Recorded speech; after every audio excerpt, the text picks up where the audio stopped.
영국 전문 팟캐스트 맛점 마쿠 본격 3회 시작하겠습니다.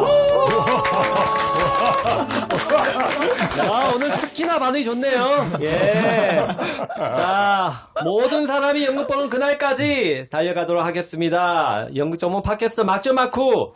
자, 패널 선생님들 소개해드리겠습니다. 영국계의 백과사전 모든 정보는 이분에게 들어왔다 이분으로부터 나갑니다. 영국계의 큰 이모 이쌤 오셨습니다. 안녕하세요, 이쌤입니다. 자, 부드러운 미소 한 스푼, 풍부한 지성 한 스푼으로 만들어진 분입니다. 무대의 아이스크림 남쌤 오셨습니다. 안녕하세요, 남쌤입니다. 그리고 이분은 그 말씀하시는 거 보면 우호적으로 말씀하시는 것 같은데 다 듣고 나면 몸에 비수가 몇 개 꽂혀 있습니다. 아, 소리 없이 강하다. 닌자 비평의 명수 우쌤 오셨습니다. 네, 안녕하세요, 우세입니다. 아, 정말 이 더운 날 선생님들께서 이렇게 나와주셨습니다. 예, 아, 요즘 날씨 참 덥죠? 예, 근데 제가 궁금한 게 하나 있는데, 이렇게 더운 날에 정말 지인을, 꼬드겨가지고 극장에 갔는데, 아, 그 공연이 별로였어요. 그때 선생님들은 어떻게 하나요? 나만의 비법, 나는 이렇게 한다, 뭐 이런 방법 있나요? 저는요, 일단 그분도 기분이 상했을 거 아닙니까? 그러면은 같이 막 욕해요. 저게 뭐냐? 연기가 저게 뭐야? 무대는 저게 야. 뭐냐? 그러다가 그분이 조금 약간 릴렉스가 되고 공감의 어떤 이런 해소가 되면은 그 다음에 근데 왜 저렇게 할 수밖에 없었는지에 대해서 이렇게 이해를 구하고 양해를 구해서 그 분노를 좀 이렇게 삭히는 그런 역할을 야. 하느라고 엄청 에너지를 쏟습니다. 야, 훌륭합니다. 그거 아침 드라마에서 가끔씩 봤어요. 먼저 후려치기. 예, 선수치기입니다. 야, 훌륭합니다. 예. 우쌤은 뭐 특별한 방법이 있나요? 이런 거 해봤다. 이런 거 있어요? 아니, 저는 일단 그 연극의 종사자가 아닌 지인이랑 공연을 보지 않습니다. 초반에 몇 번 제가 너무 좋았어서 지인을 데려간 경우가 있었는데 저도 너무 불편하고 그 친구가 계속 잘 보고 있는지 못 보고 있는지가 너무 신경 쓰여가지고 분명히 좋은 공연인데도 저는 좋은데 그렇지 않게 그 대목이 약간 처질 때가 있잖아요. 제가 너무 긴장이 되고 너무 신경이 쓰여가지고 마음이 불편하더라고요. 그래서 저는 그 이후로는 가족도 같이 가지 않습니다. 혼자 뛴다. 아, 좋습니다. 예, 남쌤은 어떠신가요? 저도 사실은 연극을 같이 보는 스타일이 아니고 대부분이 저 혼자 보는 스타일이라서 그런 일은 뭐 그렇게 발생하지 않습니다. 네. 혹여 발생을 하게 되면 제가 먼저 선수를 칩니다. 근데 먼저 이상해. 욕하는 거야. 뭐 네, 이러면서. 그 선수치기가 제일 효과가 있어요. 역시 네. 이렇게 연극계 계시는 분들이니까 연기력으로 승부를 하시는군요. 이 연기력이 안 되면 안 되거든요. 예, 훌륭하십니다. 자, 백쌤은요? 예. 백쌤은요? 저는 맛있는 걸 사주죠. 맛있는 거 사주면서 화를 달래줍니다. 예. 여기 나올 구멍에다가 맛있는 음식을 집어넣어주면, 해결이 되더라고요. 예. 네. 그렇습니다. 그 반대로 데려갔는데 그 작품이 너무 좋았어. 그럼 얻어먹어야죠. 그렇군요. 예, 지금 지금 저희 스튜디오 안이 지금 후끈 달아올랐습니다. 왜냐하면 지금, 대단한 분들 오셨군요. 자, 막점 마쿠 제3회가 선택한 원픽 공연은 장안의 화제장입니다. 이 더운 여름에 관객으로 꽉꽉 차는 공연. 그 공연의 두 주인공을 모셨습니다. 연극 킬미나우의 이석준, 김시우 배우 모셨습니다. 네, 안녕하십니까. 야, 이 공연 킬미나우는 충무 아트센터에서 지금 계속 하고 있고 8월 17일까지 공연하고 있습니다. 예, 공연 중에 이렇게 두 분을 모셨어요. 또 이렇게 공연 중에 모셨다 그러면 청취자 중에서는 배우들 저녁 때 공연해야 되는데 불러가지고 배우 학대하냐 이런 말씀 하시는데 오늘 공연 없죠? 네, 없습니다. 네, 없죠. 오늘 그분 없습니다. 확실히 없죠. 네, 그거 알고 모셨습니다. 예. 그러면 두 분은 이렇게 공연 없을 때는 그 배역을 계속 유지하기 위해서 조용히 계시나요? 아니면 하루라도 이 귀한 휴일을 어떻게든 그 배역에서 빠져나가가지고 막 이렇게 시내 좀 돌아다니면서 즐기길 원하시나요? 어떤 식으로 하루를 보내시나요? 저는 진짜 원래 그 배역에 잠식당해 있는 걸 별로 좋아하지 않습니다. 빨리 털어내야 다음 또 힘이 생기고 이렇게 슬픈 거를 24시간 유지하는 건 너무 괴로운 그렇죠, 일인 것 같아요. 그렇죠. 네. 네. 너무 괴로운 일인 것 같아요. 그리고 또 가정이 있기 때문에 예. 거기 있길 두질 않습니다. 야, 역시, 몰입할 수가 없는 거 아닙니까? 가정이 있으면. 그러니까요. 잠식당하고 싶고. 네. 어렵습니다, 정말. 혹시 그 자녀분들이 그 연령대가? 제일 힘들다는 중2. 힘드시구나. 저도 중1인데, 이해가 돼요. 좀 전까지만 애랑 이렇게 지지고 볶고 왔거든요. 네, 시우 이해합니다. 배우님은 어떠세요? 네, 저도 공연 없을 때는 편하게 쉬고 공연 생각은 최대한 안 하려고 하는 편이고요. 저는 근데 공연 전날 꼭 대본을 봐야 해서 그때까지 좀 풀어놓고 공연 전날 보려고 합니다. 저는 지금 시운이라 뭐 나쁠 이유가 없잖아요. 저도 사실 한 가정의 가장이 되어서 와, 바쁘게 지내고 있습니다. 축하드립니다. 네. 그 팬들도 다 아시는 내용이죠? 오늘 뭐 이렇게 폭탄 선언한 거 아니죠? 네, 다들 너무 축하해 주시고 다 네. 아십니다. 예, 결혼하셨습니다. 우리만 몰랐네. 자, 이 두 분과 함께 킬미나우에 대해서 말씀을 해볼 건데, 제가 이 공연 들어가기 전에 저는 딱 한마디만 하고 싶어요. 대한민국에서 배우론이 너무 빈약하다는 사실을 고백하고 넘어가고자 합니다. 그러니까 연극에서 연출, 배우, 스텝 중에 수적으로 제일 많은 게 배우인데, 근데 서점에 가서 나 배우수를 배우고 싶어 하면 책이 없어요. 그러니까 연출수는 꽤나 있는데 배우는 책이 없다. 러시아 같은 경우에는 배우들이, 유명한 배우들은 다 거의 한 권 이상의 책을 쓰고 돌아가시거든요. 그래서 배우들이 여러 배우들의 그 자서전 같은 걸 읽으면서 자기에게 맞는 배우를 찾아가지고 그 배우 수를 배워서 시작하거든요. 그러다 보니까 처음부터 시작하는 게 아니라 그 배우가 달성한 그 지점부터 다시 시작하는 거죠. 그래서 배우 수를 굉장히 발달할 수 있는데 우리나라는 배우 수를 참 빈약하다. 그런 점에서 오늘 두 배우를 모시고 이야기하는 게 큰 가치가 있지 않을까. 이 기록으로도 의미가 있겠다라는 생각이 듭니다. 예, 그 말씀 드리고 시작하겠습니다. 자, 킬미나우. 굉장히 그 주제가 무겁고 좀 어려운 내용이에요. 예, 거기 보면 간병 이야기도 나오고, 장애인 성 이야기도 나오고, 그 보육원 이야기도 나오고, 무엇보다 그 안락사 이야기가 나옵니다. 이 무거운 주제에 대해서 선생님들은 어떻게 보셨는지, 듣고 싶네요.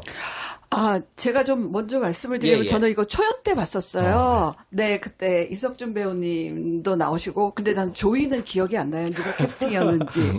그리고 그 욕조가 되게 인상적이어갖고, 거기가 이제 삶과 죽음의 공간이잖아요. 그래갖고 그런 기억이 나는데, 그때 초연 때는 그게 16년인가 아마 그랬던 것 같은데. 2016년. 그쵸. 네. 초연 때는 그냥, 장애인 가족의 어떤 그 아주 힘든 현실을 보여주는구나. 그러니까 장애 문제에만 좀 이렇게 집중해서 이 작품을 되게 좁게 봤던 것 같아요. 그런데 지금 한 10년쯤 지나서 다시 보고 우리 연극에서도 장애 연극이라는 그 장르가 그렇죠. 만들어질 요즘 정도로 꽤 이 잘 장애 소재의 연극이 너무 많아진 다음에 요즘에 이제 돌봄의 문제까지 나아가고 있지 않습니까?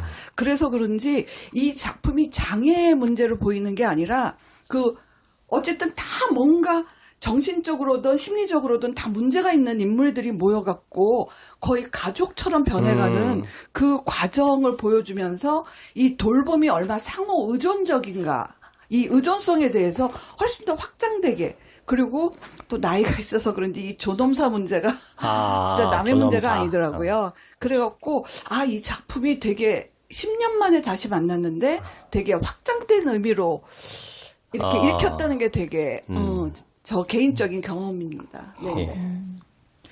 그 선생님 말씀 들어보면 확실히 10년 전에 이 작품을 했을 때에는 되게 선도적이었던 작품이었던 그럼요. 것 같아요. 그리고 그때 연극계 담론장 안에서는 충분히 그 의미가 읽히거나 해석될 여지도 조금 적지 않았나 생각이 들고, 저는 이번에 처음 봤는데 어떤 느낌이었냐면은 그러니까 최근에 어떤 연극계에 가장 이슈가 되고 있는 뭐 장애 문제라든가 뭐 돌봄 문제라든가 말씀하신 존엄사 문제라는 것이 여기에 다 들어가 있어서 저는 사실은 그런 좀 선입견이 있잖아요. 그 이제 연극계에서 어떤 젊은 친구들이 또 파이팅하는 그런 이슈들과 또 이런 웰메이드 상업극 씬에서 하는 주로 약간 좀 로맨틱 하거나 약간 좀 재미있거나 약간 이런 식의 소재들을 생각하기 쉬운데 요거 보면서 약간 그런 편견이 좀 깨졌다고 해야 되나? 그러니까 같은 이슈를 같이 가는구나 이런 생각이 좀 들었고 다만 약간 그 다루는 방식은 조금 그 차이가 느껴지기는 했는데 그거에 대해서 이따가 네. 같이 얘기 나눌 수 있을 것 같아요. 그러니까 주제도 묵직하고 그것들이 극 속에 자연스럽게 녹아나고 억지로 이걸 꺼내고 있다라는 생각은 안 들었어요. 그러려면 배우들이 서브 텍스트 미리 그 공부를 굉장히 많이 해야 될 것 같은데 어떠셨어요? 이 민감한 얘기긴 할 것 같은데 저는 장애에 대한 공부를 하지 않았습니다. 그러니까 왜냐하면 이게 배우로서 표현하는 한계가 장애를 습득하고 익혀나가는 과정들을 이제 아빠도 아프게 되는 과정이 있기 때문에 그것을 다 보여주려고 하니까 사실은 그거에 오히려 연기에 치이는 경우가 많더라고요. 그래서 사실 이게 초반부 얘기를 들어서 되는지 모르겠지만 지금 배우로서 준비를 할 때 이게 어떤 장애와 아들이 장애가 가장 크게 보이니까 장애를 다루고 있긴 하지만 거기는 정신지체도 있다고 얘기를 하고, 네, 네. 태아알코올 증후군을 갖고 있는 친구도 나오고, 그리고 상실을 갖고 있는 그 관계를 맺지 못하는 고모도 나오고, 그리고 가정에서 불화가 있는 여자도 나오고, 불륜도 나오고, 뭐 여러 가지 뭐 시대적인 문제들이 켜켜이 쌓여 있거든요. 그 인물들이 그냥 부딪히는 관계 얘기라고만 생각을 했어요. 그러니까 뭐 장애가 두드러지게 보이긴 하지만 그 장애 초점을 맞춘다기보다는 저는 개인적인 생각으로 작품을 준비하면서도 이 시대에 있는 인물들이 그러니까 두드러진 장애를 갖고 있지 않을 뿐이지 전부 다 장애를 일종이 다 갖고 있다고 생각을 하거든요. 누구나. 막 공감해요. 네. 누구나 전체가 장애를 누구나 다 갖고 있다고 생각한다면 그 장애를 갖고 있는 사람들이 어떻게 관계를 맺어야 되느냐를 보여주고 싶었고 그 리얼한 부분을 굳이 드러내서 연기를 활용하고 싶지는 않았습니다. 그 아빠는 그렇다 쳐요. 근데 그 아들은 좀 공부를 좀 하고 해야 되지 않나요? 근데 저는 우선 외형적인 신체적인 문제들이나 발음이 어눌하거나 그 뇌성마비, 소아마비라고 이제 작가님 연출님이 추려주셨는데 단순히 흉내 내는 게 아니라 석준 선배님이나 이제 킬미나 하셨던 선배님들이 먼저 말씀을 해주셨을 때 이건 장애를 외형적으로 따라하고 재현하는 게 중요한 부분은 아니다라고 네네. 해주셨는데 그래서 본격적으로 연습이 중반부 넘어가기 전에 최대한 몸을 많이 힘들게 해봤어요. 그러니까 대사가 발음이 어눌하다면 왜 어눌을 할까? 그러면 이제 관찰하는 것보다 어떻게 몸이 경직되고 강직도가 어떻게 점점 세지고 그럼 그 안에 이 상태가 됐을 때 이 친구가 편한 이 삶 안에서 의지하는 부분이 생길 것이고 소통하는 방식이 생길 것이고 그래서 이해를 하면서 저만의 조이의 뇌성마비라는 장애를 외형적으로 신체적으로 좀 이해하려고 해서 다른 인물들을 만나고 소통하는 방식을 좀 이해하려고 접근했던 것 같아서 정말 많이 찾아보고 연구했던 것 같은데 저도 좀 조심스럽지만 감히 그 불편함을 이해할 수도 없고 제가 그럴 수는 없어서 좀 조심스럽게 최대한 그 순간이라 진실이 되려면 우선 최대한 제가 많이 신체적으로 불편함을 먼저 겪어보려고 노력을 했던 것 같습니다. 그러니까 장애인을 그 무대에서 형상할 때 그 장애를 보여주는 방식을 채택하는 과정에서 그 장애인을 좀 불쾌하게 만드는 그런 요인들이 생길 위험이 많잖아요. 근데 그게 어느 순간 그 무화되냐면 저는 그게 정말 말씀하신 진정성으로 다가가면 갈수록 그런 어떤 오해라든가 이런 뭐 여러 가지 부수적 문제들이 다 극복되지 않을까 생각하거든요. 그런 면에서는 김시우 배우의 연기는 굉장히 탁월했다는 생각이 들어요, 저는. 개인적으로 김시우 배우 궁금한 거는 할 때 좀 부담스러웠을 것 같아요. 왜냐하면 최근 연극계 안에서는 그런 뇌병변 장애 역할을 실제로 그 배우들이 하는 경우가 많잖아요. 맞는 건 아니지만 요즘에 그렇게 되고 있는 추세이기 때문에 사실은 일반 배우가 그 장애인의 연기를 하는 거에 대해서 훨씬 저는 좀 더 부담스러웠을 수 있다는 생각이 좀 했었거든요. 왜냐하면은 지금 얼마 전에 했던 그 춤추는 립스틱 같은 경우도 그렇고 작년에 했던 생활의 비용에서도 그렇고 실제로 이제 그 뇌변변 장애가 있는 배우들이 무대에 서면은 굳이 연기라는 걸 하지 않아도 보여지는 것들이 이렇게 있기 때문에 근데 이제 지금 같은 경우는 연기를 해야서 보여줘야 된다는 그 부담감이 있었을 것 같은데 그거에 대해서는 어떻게 마음의 정리를 하고 준비를 하셨는지 궁금하더라고요. 사실 그 질문에 대해서는 처음부터 그 조이 역할 하는 아들 역할 하는 배우 3명이서 계속 얘기를 했었는데 그 질문에 대한 답은 어떻게 딱 정의 내리기는 어려운 것 같고 굳이 비장애인 배우가 장애를 가진 배역을 연기해야 한다면 우리는 우리가 해야 될 일이 무엇일까 무대 위에서 라는 생각에 대한 질문을 계속하고 가곤 있는데 그렇죠. 이게 쉬운 문제가 아니죠. 근데 네. 저는 이게 외형적으로 뭐 유사하냐 아니냐라는 그 민감한 문제를 극복하는 또 다른 이 작품의 매력 중에 하나는 그 단지 그 형상화 문제 말고 그 장인의 성 문제. 그러니까 외국 같은 경우에 일부 외국 같은 경우에는 장인의 성에 대한 상담도 하고 치료도 하고 또 서비스를 제공하고 그 비용을 국가에서 지원하기도 하고 이 다양한 제도가 있는데 우리나라에서는 그에 대한 논의가 너무 빈약하잖아요. 그런 면에서 문제 제기라는 측면에서는 선구자로서 그 비난의 화살이라든가 그런 오해들을 다 이렇게 안고 가는 책임을 좀 가질 수 있다라고 생각해요. 아니 근데 우리가 지금 자꾸만 아무래도 이제 장애가 있는 그러한 인물이 이렇게 등장을 하기 때문에 자꾸만 장애에다 초점을 맞추는데 아까 이석준 배우님도 이야기를 했지만은 저는 처음 볼 때는 분명히 장애에 대한 이야기로 느꼈었는데 이제는 이렇게 결핍이 있고 뭔가 이렇게 부족한 뭔가 진짜 그 모든 인물들이 갖고 있는 장애를 가진 사람들이 가족이 되어가는 과정을 보여주는 맞아요. 그런 이야기였다는 생각이 들거든요. 가족의 탄생. 네네.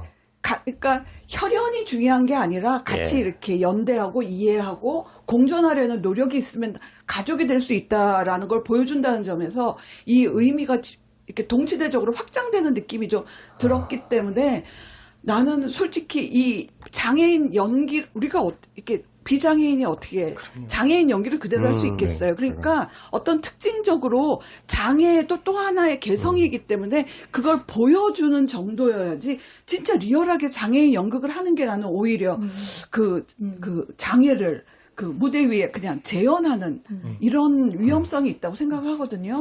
그래서 리얼하지만은 뭐 어쨌든 배우가 연기하는 거 더군다나 이런 상업씬에서 솔직히 이렇게 장애인 배우를 무대에 세울 수 있는 어떤 그런 제작적인 어떤 어려움도 있었을 것이고 이런 것들을 고려한다면은 얼마든지 관객과의 이러한 점에서 충분히 소통될 수 있는 그런 지점이었다. 저는 뭐 불쾌하지 않았어요. 장애라고 이제 그냥 싸잡아서 다 그냥 퉁치고 얘기를 했는데 사실은 장애 유형이 많잖아요. 그럼요. 근데 여기에서는 또 킬미나오에서 나오는 그 장애의 유형은 그 뇌성마비, 그 뇌성마비 중에서도 좀 그 정도가 꽤 그 심한 중증인? 뇌성마비를 가진 사람이 주인공인데 실제로 그 전동 휠체어를 타지 않으면 이동을 할 수 없는 정도의 장애를 가지고 있는 사람이잖아요.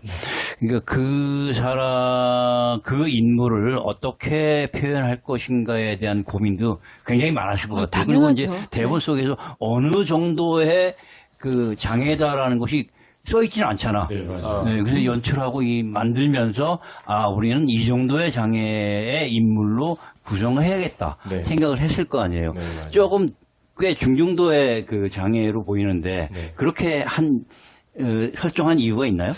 원작 자체가 그랬고요. 원작 자체도 제가 처음에 원작 대본을 받았을 때도 그런 느낌이 들었고 실제 저희가 지금 하고 있는 대본보다 훨씬 더 강해요. 모든 사람의 상태가 엄청 강했고 그리고 막 아들과 아버지의 대화도 훨씬 더 강해요. 그러니까 훨씬 더 치고받고 싸우는 듯한 느낌의 모든 사람들이 자신들의 삶을 치열하게 구축하기 위해서 노력하는 것들이 좀 많이 보여요. 그러니까 그런 부분들을 이제 제가 처음 대본을 읽었을 때 저 제작자님한테 대표님한테 물어본 게 딱 하나였거든요. 이거 올리면 심각해질 수 있어요. 그렇죠. 네네네. 근데 그렇게 훨씬 더 강하게 싸우는데 왜 훨씬 덜 강하게 만들었을까? 그게 이제 핵심은 그렇지만 이들은 그렇기 위해서 사랑하고 간다. 근데 그 당시에 우리나라의 뭐랄까 연극을 받아들이는 자세라고 한다면 약간 뭐랄까 지금 정도는 아니었던 것 같아요. 그러니까 예를 들면 그렇게 다양한 폭을 넓히는 순간이 아니라 그때 돼서야 이제 젠더의 문제에서 조금 받아들이거나 할 부분이지 요즘처럼 다양한 이슈의 상처들을 안으려고 하는 노력이 시작할 때쯤이었거든요. 그러니까 좀 위험 요소가 많았죠. 예를 들면 장애는 그래 받아들일 수 있어. 근데 누구한테는 나는 저 분리는 못 견디겠어라든지. 분리는 못 견디겠었는데 나는 정신지체가 우리랑 같이 생활하는 건 못 견디겠어라든지. 아니면 또 고모랑 또 라우디 같이 이렇게 나이 차이가 많이 나는, 그러니까 예를 들면 거의 그 원작에서는 그 라우디가 미성년자거든요. 미성년자와 연애를 받아들이는 것도 불편하고 뭐 이런 것들이 많으니까 그건 우리 시대 쪽으로 끌고 와서 우리가 이해할 수 있을 만큼의 버전으로 끌고 가는가라고 하는 것들이 되게 많았죠. 나는 옛날에 뇌성마비를 가진 분이 주인공인 영화를 찍은 적이 있었어요. 예.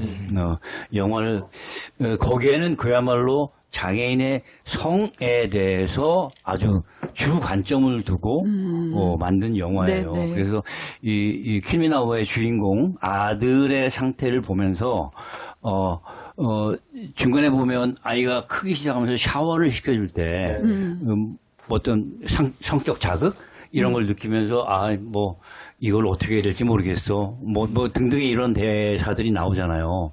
그런 부분에 대해서 저는 그 옛날에 영화를 찍었던 경험으로 충분히 이해를 했어요. 네네. 왜냐하면 장애를 가진 분들도 성적 욕망은 당연히 있고 당연하죠. 남자든 네, 여자든 네, 네. 다 있는데 사실 남자 같은 경우는 성적 욕망이 있을 때 스스로 마스터베이션을 통해서 자위를 할 수도 있는데 실제로 좀 중증도의 환자 같은 경우는 장애를 가진 분들은 그런 어떤 흥분한 상태가 되면 더 경직이 돼서 하고 싶어도 할 수가 없는 상황에 놓인다고 하더라고요. 그러니까 이제 어느 시기가 됐을 때 결국 아버지가 뭔가를 위로를 해주는 마지막이 아니지. 그런 선택. 상황까지 닿게 되잖아요. 그죠? 예. 그래서 저는 작품 보면서 일단 그 상태에 대해서는 상당히 이해를 하면서 봤어요. 예. 이거 우리 주제적인 측면이 굉장히 좀 민감해가지고, 처음부터 이렇게 이야기를 빨리 애를 맞고 가자는 측면에서 처음부터 이야기를 했는데, 자, 이제 이 공연 극장하고 배우들의 연기에 대해서 좀 이야기를 해볼까요? 이제 일단 기본적으로 원형 무대, 네, 형식이죠. 네. 원형 무대이고, 그러면서 배우들이 동선이 굉장히 크고, 그 배우들이 움직임이 굉장히 많았어요. 어떻게 보면. 그 배우, 연기적인 측면에서는 어떻게 보셨는지요? 아니, 어쨌든 그 인물 각각의 그 캐릭터가 너무 생생할 뿐만 아니라 그분들이 그러니까 전사가 다 머릿속으로 상상될 만큼의 네, 맞아요. 그런 어떤 캐릭터성을 연기에서 잘 보여주셔갖고 연기를 보는 재미는 있었는데 예. 저는 오늘은 여기 연출 안 오신 게 너무 다행인데 연출에 대해서 할 말을 해야죠. 네네. 예. 아니 참고로 오경택 연출님이십니다. 네. 이 소위 말하면 이 돌출 예. 무대에서 배우들이 이 관객석이 이렇게 부채꼴처럼 이렇게 펼쳐져 있잖아요. 예. 충무 아트센터가. 그런데 이렇게 배우들이 어떤 이렇게 등을 돌리고 대사를 할 때 이 반대편에 있는 객석에는 대사가 거의 잘 안 들려요. 그렇다면 연출이 이 극장의 컨디션을 좀 고려해서 배우들이야 결국은 자기 인물에 이렇게 집중하고 있으니까 연출이 그런 것들을 세세하게 동선이나 뭐 이런 것들을 좀 조율해서 가능하면은 이렇게 좀 안 들리는 대사가 없게 했으면 좋겠는데 좀 빈번하시더라고요. 저는, 다른 공연에서는 비해서는 훨씬 더 그런 장면이 적었다고 생각해요. 아, 그래요? 어떤 공연에는 뭐 5분이고 10분이고 제자리에 앉아가지고 제자리에 서서 공연하는 것도 많은데 나름대로 동선을 굉장히 자연스럽게 이동을 하게 만들어가지고 좀 이렇게 그 소리에 사각지대가 없도록 많이 배려했다고 느꼈거든요. 아니, 그럼에도 좀 예, 아니, 부족하다는 거죠? 아니 많이 부족했어요. 저는 개인적으로. 그래서 이 극장의 컨디션을 이게 지금 몇 번째 재공연을 하는 상황이니까. 이번이 세 번째죠. 예. 그러니까 네 번째. 네. 이 극장에서 어떻게 하면은 이 소리에 소실이 없이 예. 관객에게 모든 이 중요한 대사들을 예. 전달할까에 대한 조금 더 구체적인 연출적 고민이 있어서 같이 대사를 약간 측면으로 쓴다든가 그쵸. 뭐 이렇게 해서 좀 보완하려는 그런 좀 노력은 좀 있어야 그 되지 석준 않을까? 배우님이 다 경험해 보셨을 거니까 그런 이야기가 많이 오갔을 거 아니에요? 네, 근데 이 첫정이라고 실제로 이 공연장이 정해진 상태에서 여기서 공연을 했고 그 다음에 딱 한 번 세 번째 시즌 때 공연장을 벗어난 적이 있어요. 네, SC어터에서 한 적이 있었는데 프루시니움 공연장으로 가니까 확 달라지더라고요. 그러니까 소리가 들리는 측면이 넘어서서 오히려 전달이 안 되는 그러니까 프루시니움 왜? 벽에 부딪히는 그러니까 감정 상태가 넘어가지 않더라고요. 되게 신기한 경험을 했어요. 그래서 그러니까 SC어터 일반 공연장 그냥 평범하게 객석 무대가 이렇게 일자로 나뉘어진 그런 공연장에 갔더니 배우들이 오히려 감정 몰입에 어려움을 겪었다. 네, 저는 그랬습니다. 저는 예를 들면 그 프루시니움에 갇혀 있는 거를 좀 많이 느꼈어요. 그러니까 객관화 시켜가지고 이렇게 멀리 딱 타자화 시켜서 보는 경우가 많이 있었고 이 공연장이 저희들이 많이 했던 사람들이 좋아했던 경우는 객석을 파고 들어가는 공간이다 보니까 그러니까 감정의 전달을 받는 거는 되게 익숙했다고 생각해요. 근데 무슨 말인지 정확하게 저는 이해를 했습니다. 왜냐하면 그 전달하는 부분에 있어서 저희도 신경을 굉장히 많이 쓰긴 하는데 두 가지 이슈가 있었는데 하나는 공간이 원래 원작에서 공간이 너무 많았어요. 그러니까 마치 이건 영화 대본 아니야? 싶을 정도로 공간이 많았어요. 장면 이동이 많았다는 네, 거죠. 그걸 통폐합하는 과정에서 이 원형 무대가 네. 쪼개는 부분이 좀 편해하셨고 제가 느껴지기에는 두 번째로는 그 전달물에 있어서는 이제 조이의 말 때문에 연극이다 보니까 저 말이 아예 안 들리면 안 되고 조이의 말을 받아주는 사람에 있어서 이제 그대로 받는 말이 있어서는 안 들리게 하고 스스로가 말을 하는 부분에서는 들리게 하고 이런 부분들을 다 체크해서 조율해야 되는 부분이 사실은 굉장히 어려웠죠. 그러다 보니까 배우의 밸런스랑 조이의 밸런스도 맞춰야 됐어야 됐고 그러다 보니까 공간에 있었을 때 소리 사운드도 다 바뀌었어야 됐고 이런 것들을 체크하는 데가 좀 어려움이 있지 않았나 생각이 들기도 합니다. 그러니까 이 연극이 약간 특수한 거는 그 대사가 일반 연극의 대사랑 좀 성격이 다르잖아요. 네, 왜냐하면 맞아요. 조이도 그렇고 아버지도 그렇고 네, 점점 몸이 아파지면서 저는 어떻게 생각했냐면은 사실은 이제 대학로에서 하는 공연들이 그 베리어 프리를 하기 네. 때문에 그 다 장애인 배우의 연기도 다 자막이 나오고 아니면 그냥 그런 소재가 아니어도 기본적으로 자막이 막 다 떠 있는 경우가 많다는 말이에요. 네. 이번 공연은 사실은 자막이 없어서 저는 그게 좀 오래간만에 겪는 낯선 환경이라고 할까? 근데 이제 분명히 이 캐릭터들은 이제 조이도 그렇고 아빠도 점점 몸이 불편해지면서 이제 발음들이 이제 뭉개지거든요. 네. 그래서 중간중간 선택적으로 들리는데 어느 순간부터는 제가 그걸 놓게 되면서 더 배우에게 집중하게 되는 효과는 있더라고요. 그래서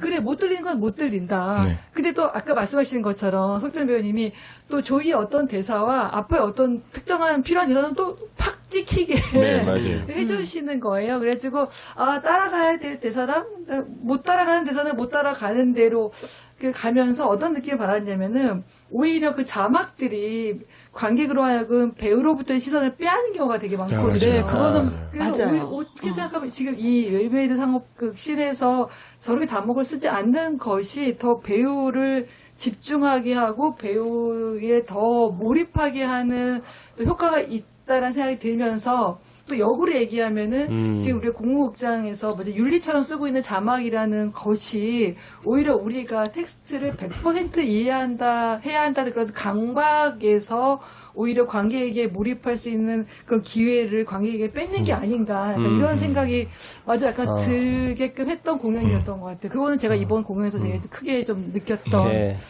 바예요. 아무튼 그 자막을 쓰든지 아니면 좀 마이크를 쓰든지 그 방식이 좀 선택돼야 그 좀 이렇게 사각지대가 없어지지 않을까라는 생각이 들고 근데 그 정도 규모에서 마이크 쓰기도 좀, 네. 좀 그렇고요. 그리고 거기서는 마이크 저는 쓸 수는 없고. 아니 뭐 큰 무대면 모르겠지만은 마이크 때문에 뭔가 이걸 통해 갖고 배우의 그 목소리를 듣는다는 거는 좀 감각이 달라져요.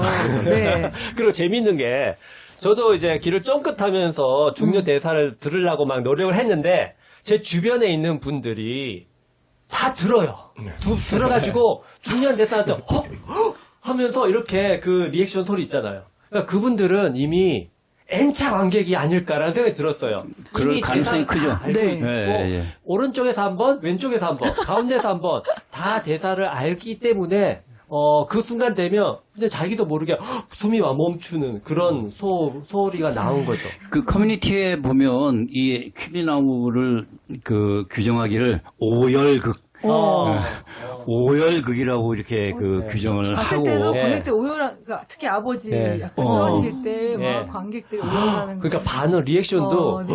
어떻게 이런 반응도 그러니까 이제 저는 오랜만에 이 보고 작품을 뭐 물론 그렇지 않은 사람들도 있겠지만 내가 볼 때도 꽤 최소한 2번 이상 그래서 이 작품에 대한 그 내용 아니면 뭐 이런 것들을 어느 정도는 그 인지하고 오는 사람들 심지어는 특정한 어떤 장면이 되면 나는 지금부터 오열할 거야 라고 준비하고 오는 관객도 있지 않을까 하는 생각을 했는데 아무튼 그런 면에서 우리가 보통 보면 연극은 한 번 보고 2번은 잘 안 보는데 네네. 예, 그런 그 일반 연극의 관객들하고는 좀 다른 차원의 관객들이 많이 있구나 하는 생각을 좀 했습니다.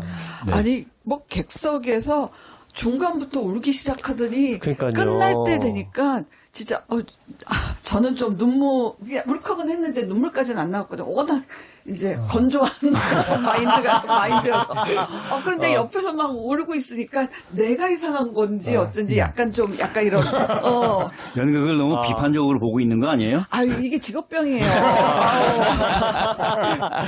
저는 이 공연장에 가가지고 정말 독특한 걸 여러 개 느꼈는데 하나는 아는 사람을 한 사람도 만나지 못했어요.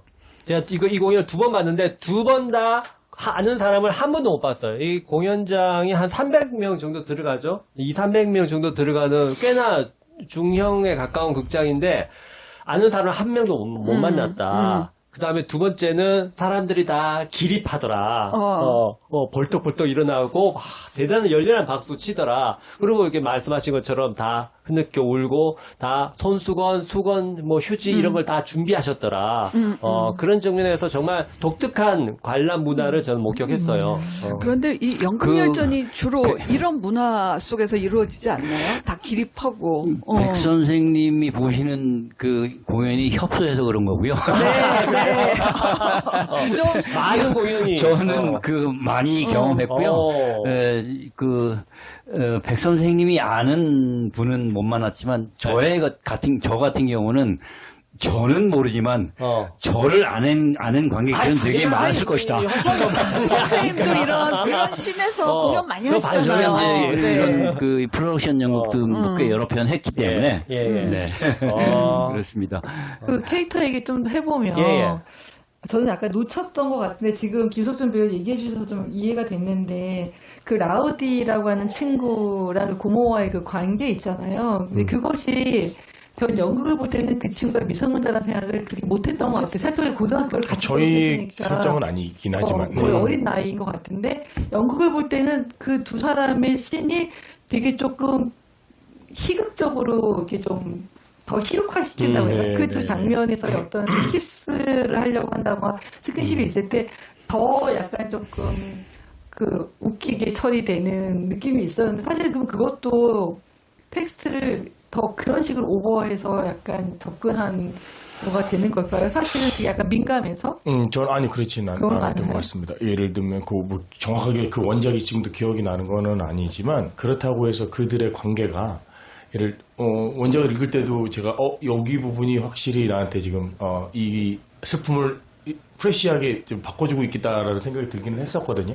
그러니까 그 억지로 거기를 희화화 시킨다는 느낌이라기보다는 그 아픔으로 그냥 가족이 3명이었잖아요. 네. 고모랑 조이랑 아빠 3명이었는데 그 라우디라는 친구가 들어와서 여기를 막 그렇게 새로운 생각으로 휘저어 놓았다는 생각은 변함이 없었던 것 같아요. 네. 같이 가족의 일원도. 네, 그걸 들어가는데. 받아들이는 과정도 그 영원역에서 느꼈고 저희도 그 과정을 어떤 식으로 보여줄까 또 되게 많이 고민했던 것 같습니다. 네. 그 라우디가 약간 장애가 있는 거죠. 그렇죠. 태아알코올 증후군이라고 해서 태아알코올 증후군. 그러니까 엄마가 술을 많이 들었고 그리고 그래서 아이를 버리고 보육원에서 네. 그죠, 자랐고 보육원 이제 자란 것 같죠. 독립을 하려고 하는데 이거 최근에 저 광고 많이 봤거든요. 보육원 그 청소년들이 자주 18세만 가는데. 되면 500만 원 지원금을 받고 나가야 돼요. 네, 뭐 맞아요. 특별한 경우에는 좀 더 있을 수 있지만 그건 너무 가혹한 거 아니에요? 그래서 요즘에 그 장애 다음에 가장 많이 이슈가 되는 게 보호종료 아동들이잖아요. 예, 보호종료아동. 예. 그렇게 부르긴 하는데 보호종료 아동들이 사회에서 어떻게 적응하는가에 대한 부분도 되게 많이 예, 또 하나의 이슈죠. 그거 굉장히 우리 관심 가져야 될 것 같아요. 네, 네, 맞습니다. 그러니까 이 작품 속에 인물이든 이 소재든 너무 이야기할 게 많다는 측면에서는 정말 이렇게 화수분 같은 작품이 아닐까라는 생각이 듭니다. 예. 그리고 저는 개인적으로 어쨌든 제이크가 중도 장애가 온 거잖아요. 네네네. 이렇게 이게 네네. 워낙 병변이 있었는지도 모르겠지만, 근데 솔직히 그러니까 이 제이크라는 인물을 통해 갖고 장애라는 게 그러니까 아무에게도 나는 아니다 이런 거는 아니라는 생각이 들어갖고 솔직히 이 공연을 보면은 그 인물들에게 연민을 갖고 있다가 그러면 약간 스스로에게 공포심도 좀 생겨요. 예. 어쨌든 나도 저 제이크와 같이 맞아요. 저렇게 막 건강하고 능력 있었던 사람이 그렇죠. 어느 날 뭐 하룻밤새는 아니겠지만 이렇게 그리고 뭐 때가 이르고 늦다 차이지 우리도 언젠가는 뭐 누군가를 모셔야 되고 또 우리도 이렇게 그렇게 들어야 되니까 그러니까 간병 좋게 말하면 간병이고 나쁘게 말하면 수발인데 돌봄이라고 돌봄 어제부터 돌봄 그러니까 왜 그 좋은 영어를 놔두고 왜냐하면 돌봄하면 굉장히 아름다운 느낌이 들고 굉장히 좀 사랑스러운 느낌이 들지만 사실 그 현장은 정말 처절한 수발의 현장이거든요. 저 가족 중에도 그런 분이 있어가지고 이거는 그 개인의 삶 혹은 가족의 문제가 아니라 우리 사회의 문제이고 어떻게든 사회보장제도로서 여기를 어느 정도 커버해 줘야 되는데 그런 측면에서 그 간병, 이 돌봄의 문제도 이 정말 큰 주제를 던졌다고 생각해요. 개인적으로 어쨌든 사회 시스템이 이 많은 것들을 감당해 줘야 되는데 그거는 우리의 꿈이고 지금 현실은 전혀 그렇지 네. 않잖아요. 그런데 저는 이 작품에서 그 라우디라는 캐릭터가 되게 흥미로웠어요. 그러니까 이 10년의 세월이 제가 허드늙은 거는 아닌 거죠. 뭔가 이렇게 새로운 야. 부분을 자꾸만 이렇게 발견하는 그래갖고 어쨌든 외부 이력이 이 친구도 이제 사회적으로 뭔가 그렇죠. 여기에 이제 그 어떤 도우미로 온 거잖아요. 예. 그런데 이 아이도 결국은 위로받고 치유되고 예. 그리고 그들도 도움을 받고 현실을 거스를 수는 없지만은 이 과정이 저는 되게 시사하는 바가 많다. 예. 그러니까 결국은 그 돌봄이라는 게 사회적 시스템이 분명히 감당하지 못하는 지점이 있다면은 그러니까 이웃이라든가 이런 공동체가 뭔가 연대하지 않으면은 이게 해결이 되지 않는구나. 얼마 전에 카르타고라는 공연도 이런 주제였었거든요. 네. 그래서 요즘에 이 돌봄의 문제를 옛날에는 왜 국가가 안 해줘 이렇게 이야기했는데 이게 결국 이제 구현되지 못한다는 것들을 아마 스스로 깨달으러 가는 과정인 것 같아요.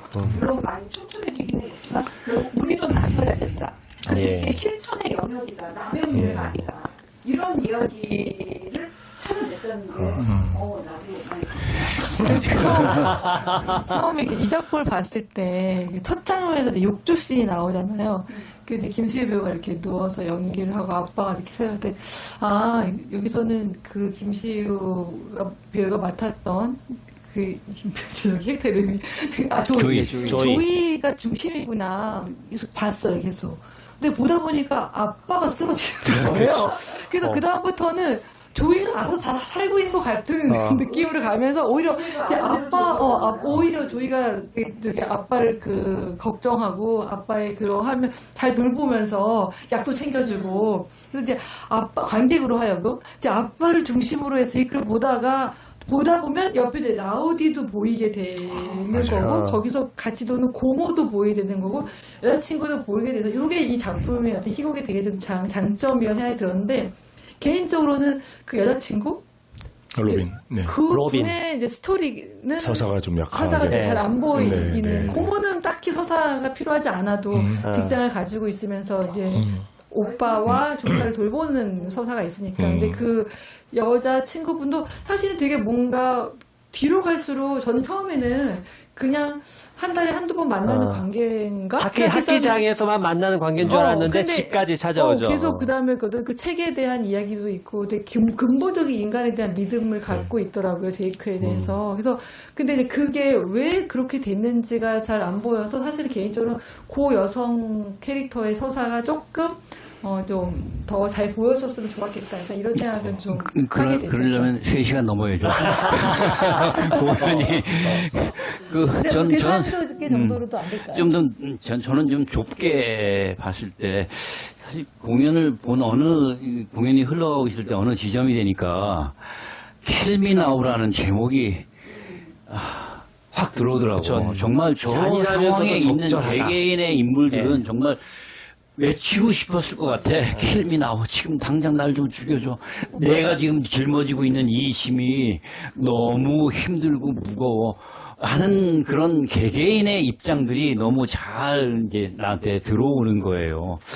그런데 한편 생각하면 그 조이 같은 경우는 처음부터 뇌성마비를 가지고 태어나고 그렇게 뭐 어렵더라도 어쨌든 그렇게 살았잖아. 그런데 아버지 같은 경우는 그냥 그 온전한 몸으로 살다가 어느 순간 그렇게 장애를 갖게 됐잖아. 그랬을 때 자기에게 있는 떨어진 자존감, 뭐 등등등, 그리고 한편으로는 내가 더 나빠지면 이 조이는 어떻게 하지? 이런 걱정, 뭐 이런 것 때문에 어쩌면 그 아버지가 짊어지고 있는 그 고통 이런 것이 훨씬 더 큰 것이겠구나 하는 생각이 들어서 정말 킬미나우의 느낌은 아버지한테 훨씬 더 크게 많이 있지 않았을까 하는 생각이 들고요.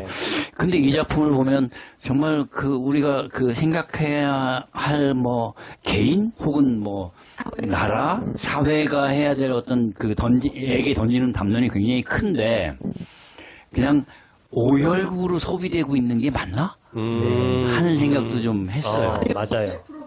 맞아요. 이거 보건복지부 직원들이 단체 관람해야 되지 않을까 생각합니다. 저는 이 작품이 그 10년 전에 봤을 때는 그냥 저도 오열하고 끝났거든요. 예. 그런데 지금은 아까도 얘기했듯이 이제 이 사회적 변화도 있고 제가 이제 삶을 바라보는 시선도 바뀌어서 그런지 모르겠지만 어떻게 본다면 또 오열하고 끝나는 문제는 아닌 것 같다는 생각이 드는 거예요.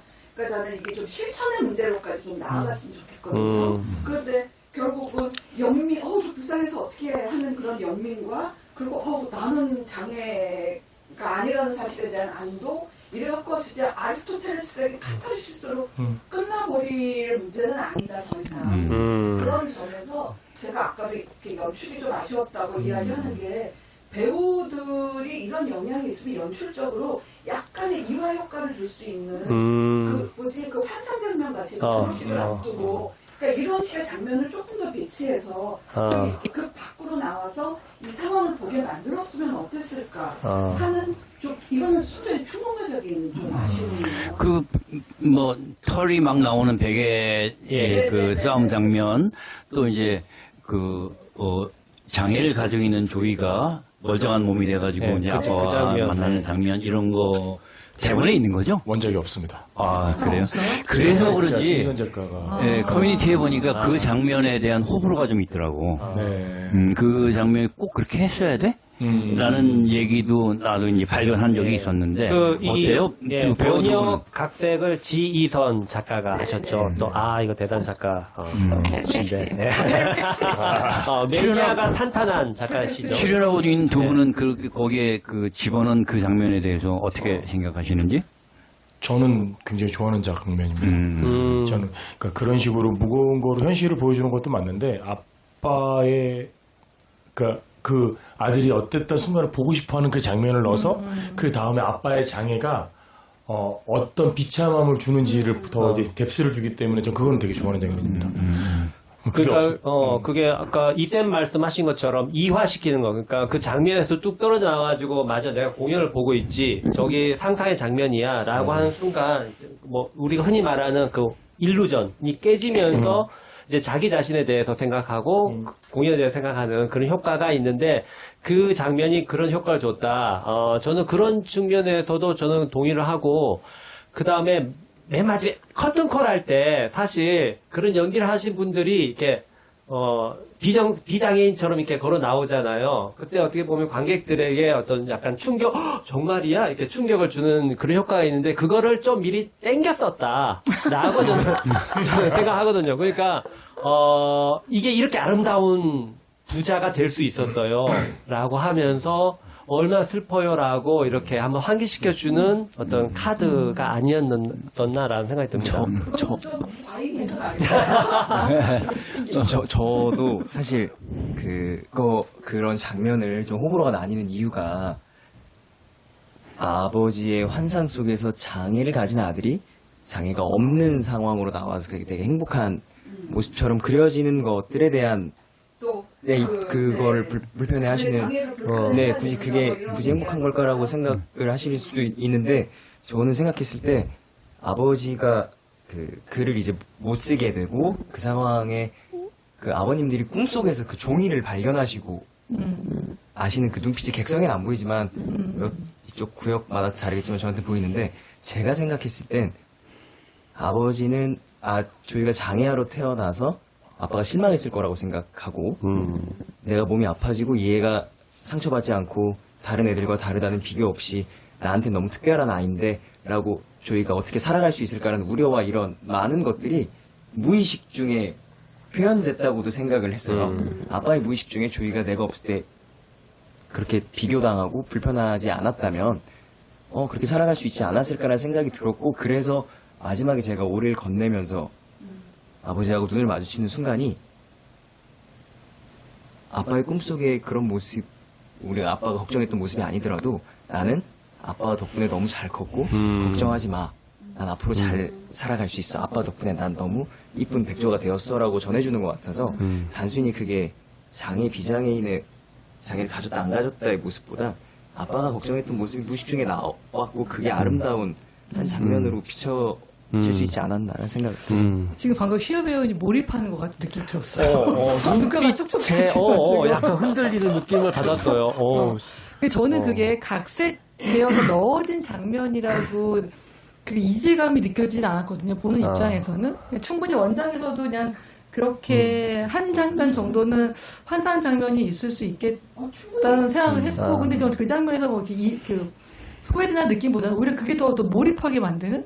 왜냐면 그 장면이 되게 좀 나쁘게 얘기하면 감상적인. 네, 그렇죠. 그리고 좋게 얘기하면 되게 감수성이 풍부한 되게 정서적인 장면이잖아요. 그래가지고 오히려 그 가족에 대해서, 그 다음에 저는 이제 배우로서 김세희 배우가 이렇게 되게 슈트를 멋있게 입고 나오는 그 한 장면도 저는 근데 관객의 입장에서는 되게 보기 되게 좋았던 것 같아요. 그쵸. 이런 장면들이. 그래서 저는 그 장면이 그렇게 뭐 불필요하다 약간 이런 느낌은 사실 들지 않았고, 오히려 그냥 정서적으로는 되게 우리 관객한테 되게 잘 맞지 않나 약간 이런 생각은 좀 들긴, 오히려 저는 예. 미국적이라는 생각이 들었어요, 심지어. 그 가족주의 같은 거 있잖아요. 약간. 이게 원작이 카나다 작가 이게 작품이니까 약간 그런 북미적인 서구의 그 가족주의적인 약간 이런 느낌도 좀 받았던 것 같아요. 전동 휠체어 타는 거는 어렵지 않았어요? 잘 이거 타던데요? 우리 하루 종일 얘기했었어요. 전동 휠체어는 하루 종일 얘기했었어요. 제일 재밌는 것만 이야기해 주세요. 제일 재밌는 거는 사실 저는 코멘트를 너무 많이 들었고요. 속도 조절이 안 돼서 넘어지기도 했죠. 휠체어 타고요. 예. 넘어지지는 않아요. 넘어지지 넘어진 않아요. 사람은 이게 워낙 약간 무서워서. 불안했거든요. 좀 넘어질 것 같아. 쉽지 않았을 것 같은 예, 생각이 예. 드는 거야. 전동 휠체어는 너무 무거워서 진짜 무겁거든요. 왜냐하면 그거 구동시키려면 밑에 배터리가 엄청 큰 게 들어가야 되기 때문에 절대 넘어질 일은 없어요. 사람이 넘어지려고 작정을 해도 안 쓰러집니다. 근데 문제는 이게 속도 조절이 너무 쉽지 않겠지. 그게 빨리도 가야 되고 천천히 가야 객석으로 되고. 떨어져. 그것도 연습을 많이 시켰죠. 여기서 한 발만 더 가면 다 죽는 거야. 아, 이거 조이스틱이 예민할 거 아니야. 네. 그러니까 그것도 천천히. 객석 제일 가까이 오는 장면이 있을 때는 좀 걱정되긴 하더라고요. 이 조이스틱 너무 어려운 게 속도를 조절할 수가 있어요. 1단계부터 5단계까지. 기어 기능이군요. 네.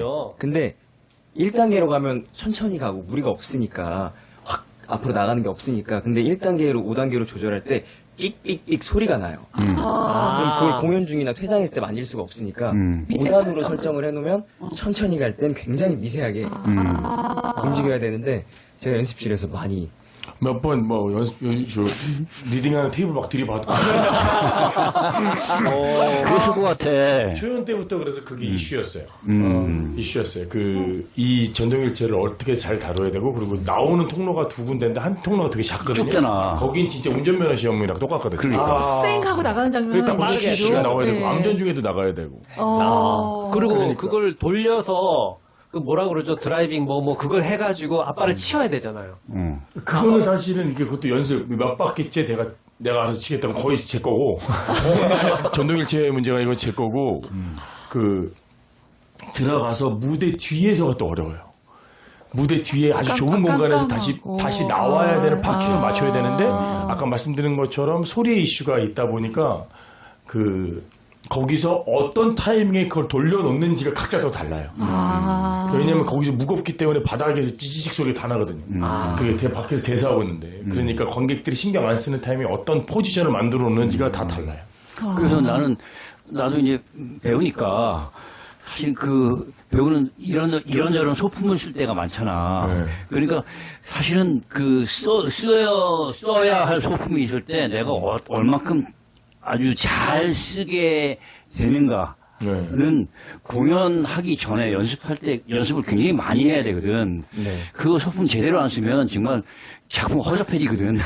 맞아요. 그래서 1, 2, 5기 두 개를 연습 시작 땡 하면 딱 들여놓기 시작해서 배우들을 안 잡아요. 그냥 하루 종일 것만 타요. 그래서 연습 초반에 연습실에 가 있으면 석춘 선배님 보시면 저희 막 대사 얘기하고 있으면 휠체어 타세요. 다 타서 얘네 한 시간씩 타. 초반에 휠체어 타고 나오고 계속 뭐 진짜 휠체어를 많이 탄 사람처럼 이렇게 조용하고 하는 거 보면서 연습을 되게 많이 했겠구나 하는 생각을 하면서 봤어요, 전. 초연 때 지금까지도 많지만 엄청 많아요. 벽 막 긁으면서 나와가지고 조용히 나와야 되는 장면을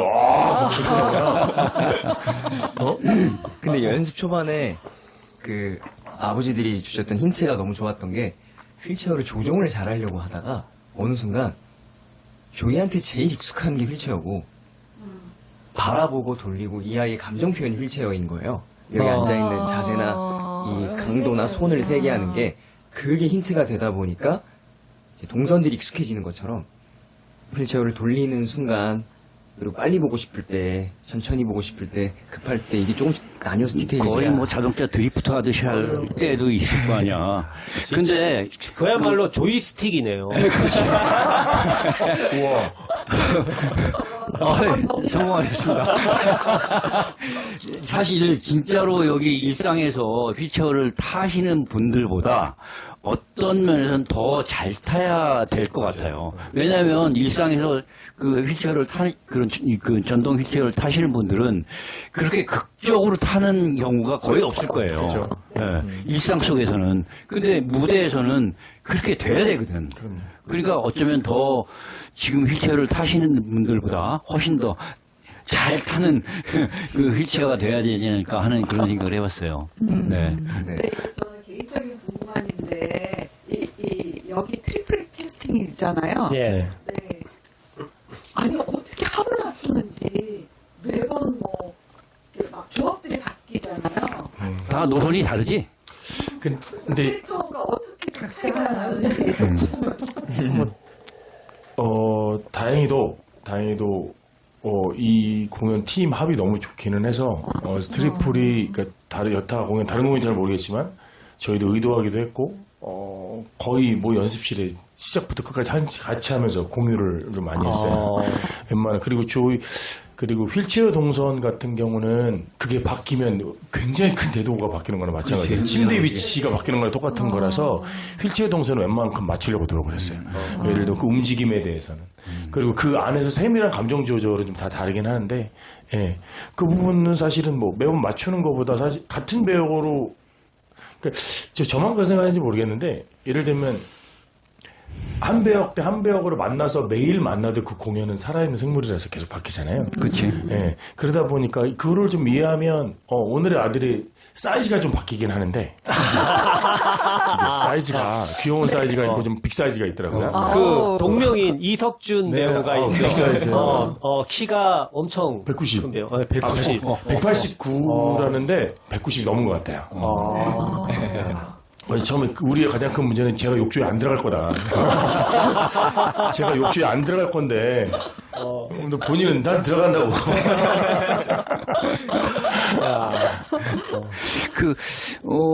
저는 뭐, 좀 더 많이 오열할 수 있었을 것 같은데, 좀 덜 오열했던 그 요인? 아쉬움? 이런 게 좀 사실 좀 있었어요. 뭐냐면, 이제 첫 장면에 보면, 그 사각 틀 안에 욕조가 있고 거기서 이제 대화를 이제 아들하고 아버지가 대화를 나누는데 역시 사각 틀 안에 있기 때문에 그 안에서 하는 그 말들 둘이 나누는 그 말들이 나한테 한 50%, 60% 정도밖에 인지가 안 되는 거야. 그래서 사실 그 안에 상황은 전달이 되는데 그 상황의 내용들이 잘 전달되지가 않는 경향이 있어서 내용을 내가 잘 알면 훨씬 더 많이 오해할 수 있을 것 같은데 그 내용이 좀 덜 전달되는 느낌? 그래서 내가 일부러 귀를 이렇게 잘 들으려고 이렇게 하고 거의 한 공연 내내 한 70% 정도 이러고 내가 들어보려고 했었던 것 같은데 그럼에도 불구하고 내용이 좀 잘 인지가 안 돼서 그런 부분이 좀 그 점은 조금 아쉽다 하는 아쉬운 생각이 좀 지점이에요. 들었어요. 그러니까요. 그거 들렸으면 정말 이거 주체할 수 없겠다라는 그리고 생각이 들었어요. 보면 이제 뭐 캐릭터상 어쩔 수 없이 조이 같은 경우는 말을 이제 일반인처럼 이렇게 똘똘하게 말하지 않을 수밖에 없는 상황이고 나중에 아버지 같은 경우도 이제 뇌졸중 같은 것이 있어서 말을 잘할 수 없는 상황이 되는 것까지 겹쳐져 버리니까 나중에는 점점 더 내가 인식할 수 있는 대사들 내용이 잘 인지가 안 돼서 그런 부분은 좀 아쉽다. 그걸 해결할 수 있는 방법이 좀 없었을까 하는 그런. 뭐, 자막하고 마이크죠, 뭐. 야, 어떻게 하나요? 실제 욕조는 마이크가 있고요. 실제 욕조에서 그 마이크가 안에 있는 있어요. 욕조 마이크는 근데- 있고 저는 개인적으로 그 마이크가 더 안 들리게 예, 만든다고 좀 생각해요. 울려요. 네. 오히려 더 그 안에서 하울링이 생기게 가지고. 네. 그러니까 여기서 다이렉트로 들어야 되는 대사를 이렇게 돌아서 들어오는 걸 들으면 오히려 저는 더 안 들리더라고요. 그러니까 그걸 해결할 수 있는 방법은 다 오픈하는 수밖에 없는데 그 거리감 때문에 이 아이의 말을 잘 전달할 수 있을까 하는 것도 문제고 그러려면 좀 시간을 써야 될 부분이 좀 있기는 한 것 같아요. 그러니까 그래서 공연 시간이 어쩔 수 없이 늘어나는 부분이 좀 있긴 한데 저희가 아직 4번이나 하면서도 익숙하지 않는 부분이 좀 있는 것 같아요. 그러니까 저 인지하면서도 아버지로서 그러니까 배우와 아버지의 경계에 있으면서 이 친구가 얘기하는 부분을 제가 그대로 받아주는 말. 예를 들면 걔가 침 뱉었어. 침 뱉었어. 침을 뱉어? 그게 이 리액션으로 받아주는 말은 그냥 무시하지 않고 내가 찝어줘야 될 필요가 있는데 저를 통해서 인지하는 부분들은 그런 부분들이 너무 많다 보니까 이걸 놓고 가는 제 상황까지 겹쳐서 이렇게 놓치는 부분이 군데군데 생기는 것 같기는 합니다. 그리고 무대를 봤을 때 이제 객석에서 봤을 때 왼쪽에 침대가 이제 네. 있잖아요. 누구지? 로빈하고 네네네네. 아빠하고 만나는 학기장이요. 그 침대가 있는데 침대가 너무 침대 같은 거 아니야? 하는 생각을 했는데 나중에 보니까 이동해가지고 뭔가 가운데 중간에 쓰기 위해서 그런 것 같은데 그렇게 간이 침대 같은 게 아니더라도 그렇게 이동할 수 있는 방법은 있을 텐데 왜 그랬지? 하는 생각을 좀 했어요. 근데 이게 침대가 아니라 학기장에 진짜 네. 네. 침대. 학기장에 간이 아니, 악기장이 아니라 그 둘이 친구 작업실을 빌려서 그 간간히 만나는 게 밀회를 증기를 장면이다 보니까 그래도 그러기에는 너무 그 간이 침대 같은 느낌. 뭐 정식 라쿠라쿠 호텔은 같은 느낌이 아니다. 들어서. 침대 제안해 봅니다, 뭐. 저 푹신푹신하게.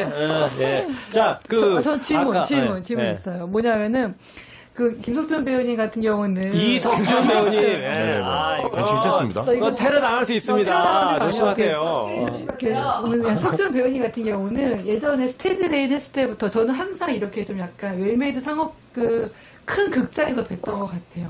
근데 이제 이 시우 배우님 같은 경우는 항상 소극장 연극 그래서 주로 뵙다가 어떻게 생각하면 본격적인 이런 그 관객 대중을 만나는 연극을 하는 거잖아요. 네. 그 소외가 좀 다를 것 같다는 생각이 드는 게 저희도 간간히 이런 연극을 보면 저희 평론가 선생님도 되게 낯선 느낌을 많이 받거든요. 그러니까 기립한다든가 그 다음에 이렇게 등받이에서 등을 뗄 때 엄청 눈치를 봐야 된다든가 약간 이런 것처럼. 근데 이제 배우 입장은 좀 다를 수도 있을 것 같은데, 어떤가요? 이렇게 처음 이렇게 그 상업극, 웰빌 상업극 할 때 그 관객들의 뜨거운 반응, 배우로서 되게 또 좋을 것 같기도 하고, 네. 또 한편으로는 또 기존에 했던 그 대한민국의 소극장 연극이랑 또 약간 차이 같은 거 느낄 수 있을 것 같아가지고 그게 좀 궁금하더라고요. 네, 우선 아까 말씀하셨던 것처럼 소극장에서 했던 극단 공연들처럼 모여서 우리가 하고 싶은 이야기를 하고 어떤 우리가 하고 싶은 예술 무대 위에 올리는 것과 좀 더 대중적으로 많은 관객분들과 좀 더 많이 공감할 수 있는 이야기를 하는 것의 차이를 제외하고는 사실 저는 없어요. 큰 차이는 없는 것 같고요. 더 어떻게 보면 그럴 수 있을 것 같아요. 더 많은 대중성을 띠고 관객분들을 많이 만나다 보니까 굳이 연극만 하는 배우들이 아니라 뮤지컬도 겸하는 분들 혹은 TV에 나오는 다양한 장르를 겸하고 있는 배우들을 만날 수 있는 환경이 넓어진 거에 대한 새로움과 그들에 대해서 또 얻는 건 또 있는데 사실 그 둘 차이는 관객분들의 사랑은 늘 저에게 관객 중심이다. 예. 그 해본 경우를 봐서 물론 관객을 만날 때 관객과의 관계의 차이도 있지만 가장 큰 차이는 만드는 과정이 있어요. 네. 그 일반 그 극단에서 하는 작업을 하면 내 연기 말고 주변에 신경 쓸 게 꽤 있어요. 네, 맞아요. 하여간 식구 있어요. 분위기. 스텝 분야라든지 이런 분야에 많은데 프로덕션에서 하는 연구를 하면 그 좀 편한 면이 있죠. 뭐냐면 알아서 그냥 내가 연기하는 것만 하면 되고 그 나머지 제작 과정이나 이런 거에 대해서는 프로덕션에서 다 제공을 하기 때문에 그런 편안함이 있죠. 그게 다 돈이에요. 맞습니다. 시우 배우가 우리 평론가 선생님들이 되게 애정하는 배우거든요. 이 애정이 역사 깊습니다. 예. 여기 우리 대장님도 너무 애정해서 오고 싶었는데 사정이 안 돼서 못 오셨는데 아니 야. 근데 우리가 애정하는 이유는 딱 하나예요. 그러니까 진짜 이 친구는 내일이 없는 것처럼 무대 위에서 움직여요. 몸을 딱 던지는 느낌. 그러니까 이런 배우들을 참 만나기가 쉽지가 않은데 그래갖고 조금 걱정하는 거는 우리가 애정하는 또 순수 예술 거기서 자주 만나기를 원하는데 이렇게 안정적인 이런 프로덕션으로 넘어가서 이제 뜸뜸이 보게 될까봐 또 진짜 뺏길까봐. 근데 방금 선생님 말씀하신 대로 그 제작사, 기획사 공연을 하면 연기에만 집중할 수 있는 환경도 너무나 좋고요. 사실 민감한 문제이긴 하지만 배우로서 받는 출연료 부분에 있어서도 조금 더 안정적이기도 하고 한데 저한테는 계속 또 감사한 일이기도 한데 계속 선생님 말씀하신 대로 도전의 연속인 것 같아서 키미나오라는 이건 너무나 작품도 좋지만 관객분들도 좋아하는 이런 작품에 참여한다는 것도 그리고 순수예술에 계속 이야기를 한다는 것도 저한테는 어디로 옮겨가고 어디를 있게 되는 것보다 계속 새로운 곳에서 새로운 창작진과 새로운 배우들과 새로운 챕터를 좀 맞이하는 것 같다라고 생각해서 크게 다른 게 없다라고 생각하고 싶은 것 같아요. 아까 그 말씀하다가 좀 마른 것 같은데 아까 그 오열극 말씀하셨어요. 이 공연이 좀 오열극의 어떤 닉네임을 가지고 있다 하셨는데 저는 그걸 좀 보통 그 학계에서는 멜로드라마라고 하죠. 근데 저는 이 작품이 아주 어려운 난해한 그 주제, 다루기 힘든 주제, 묵직한 주제를 다룰 수 있었던 것은 형식적으로 멜로드라마 형식이었기 때문에 성공적으로 주제를 형상화할 수 있었다 생각해요. 멜로드라마에 대해서 진짜 부정적인 의식이 강한데 저는 굳이 그래야 될까라는 생각이 있거든요. 또 이렇게 우쌤께서 멜로드라마 전공자시잖아요. 멜로드라마 우리 이렇게 약간 부정적인 뉘앙스로 말해도 될까요? 이거 대본에 없던 질문인데. 우리 대본에 있었나요? 원래 없었어요. 저는 이 작품을 뭘 멜로드라마라고 생각하지 않아가지고. 왜냐하면은, 보통 멜로드라마의 가장 기본 문법이 이제 선한 사람이 있고 이제 악한 사람이 있고 뭐 이렇게 아는 건데 이 작품에는 악한 사람은 하나도 없고 어떻게 좀 멜로드라마의 성격 중에 하나가 이제 어떤 휴머니즘이 있거든요. 근데 이 작품은 좀 휴머니즘 연극의 성격이 좀 강해서 아마 백쌤께서 이거 멜로드라마 투병 드라마. 네. 멜로 투병 드라마. 백쌤보다는 테스션하지 않은 이런 거 인간에 대한 믿음을 버리지 않는 드라마. 그러니까 가장 멜로드라마의 기본 문법이라고 생각하는데 이 작품 같은 경우는 거의 모든 캐릭터들이 가장 힘든 상황에서도 그 인간에 대한 그 존엄성, 또 타자에 대한 이런 존중 이런 것들을 그 끝까지 가져간다는 점에서는 저는 뭐 그런 면이 있다는 생각이 좀 들고요.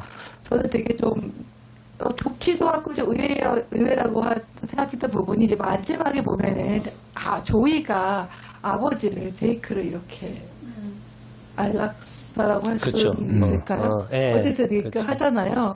사실은 좀 우리나라의 약간 또 막장이나 뉴스에서 나오는 문법에서는 아버지가 본인도 죽고 아들도 죽이는 약간 이런 식으로 이제 하게 되는데 약간 그 조이가 아버지의 죽음을 지켜주는 그 장면이 저 나름대로 좀 이렇게 좀 인상적이었던 것 같아요. 왜냐면은 다 같이 죽으면 이제 끝이 그 미래가 없는 그냥 끝인데 어쨌든 아버지가 주는 상황에서 조이는 그 고모와 그 친구와 그 또 그 아버지 여자친구와 삶을 계속 이어나갈 거라는 그런 여운을 남기고 이렇게 끝나는 이런 것이 되게 좀 잘 만들어진 그 조이 드라마다 입장에서는 해주더라고요. 그 아버지의 고통을 보면서 저는 의외였거든요. 야, 저 조이가 아버지의 죽음을 받아들이네. 그리고 선뜻 가족 다 반대하는데 그 결정을 어떤 식으로 어떤 마음으로 결정을 했다고 보시나요?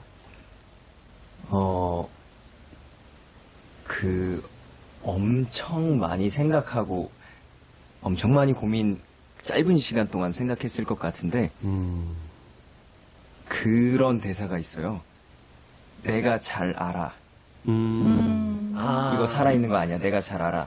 라는 말을 마지막에 아빠가 막 발작을 일으킬 때 고모랑 하면서 그 얘기를 하는데 그 안락사 얘기를 하기 전에 제가 그 생각을 했었어요. 조이는 과연 자기 스스로에 대한 자살이든 생각을 어디까지 해봤을까. 그래서 사실 조이가 어디까지 고민하고 어떻게 결정을 어떻게 했다라기보단 내가 아빠만큼 아팠으면 아빠도 나 안락사 시켜주고 싶었을 거야 라는 말이 이 애한텐 어느 순간부터 죽음과 삶의 경계 안에선 본인도 단순히 죽음을 생각한 건 아니었겠지만 그 고민은 계속 있었던 것 같고 그 권리라는 말, 아픈 사람의 권리를 찾는다는 말, 이 말들이 단순히 어떤 순간에 탁 나온 게 아니라 조이의 성장에 관한 이야기이기도 한데 어느 순간 어디에 자리 잡고 있던 것들이 스물스물 올라와서 아버지의 그걸 마주하면서 결정하게 된 그 포인트, 순간이 그 딱 지점이었고 조이 또한 그거에 대한 생각은 없진 않지 않았을까라는 생각을 좀 했었어요. 가슴이 또. 시우 배우를 너무 좋아하는 거 아니야? 조이가 그 생각을 애초에 본인에 대한 생각을 하고 있었다는 거는 정말 생각 못했어요. 예상을 못했어요. 이거 중요한 아주 정보인데. 그렇다고 자살을 생각했다는 건 아니고. 아무튼 깊은 네. 생각을 하고 있었다. 예. 야, 이제 어느 순간 이게 시간이 이렇게 흘러버렸어요. 예.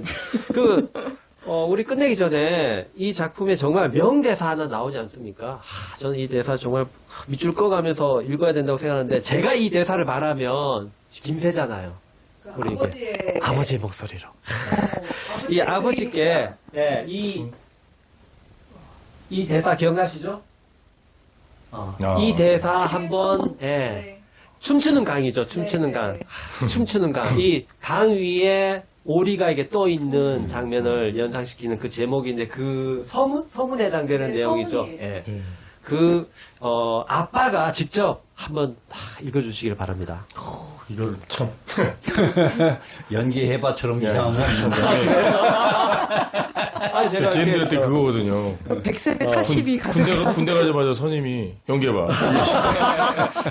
제가 무례했다면 죄송하고 이게 청취자에게 큰 선물이 될 것 같아요. 이게 제 목소리 잘 한번 읽어보겠습니다. 태어나는 모든 아이는 완벽한 존재다. 태어나는 그 순간 그 존재 자체만으로 모든 것을 완벽하게 만든다. 그리고 또 하나의 존재를 태어나게 한다. 아이가 태어나는 순간 엄마와 아빠도 태어난다.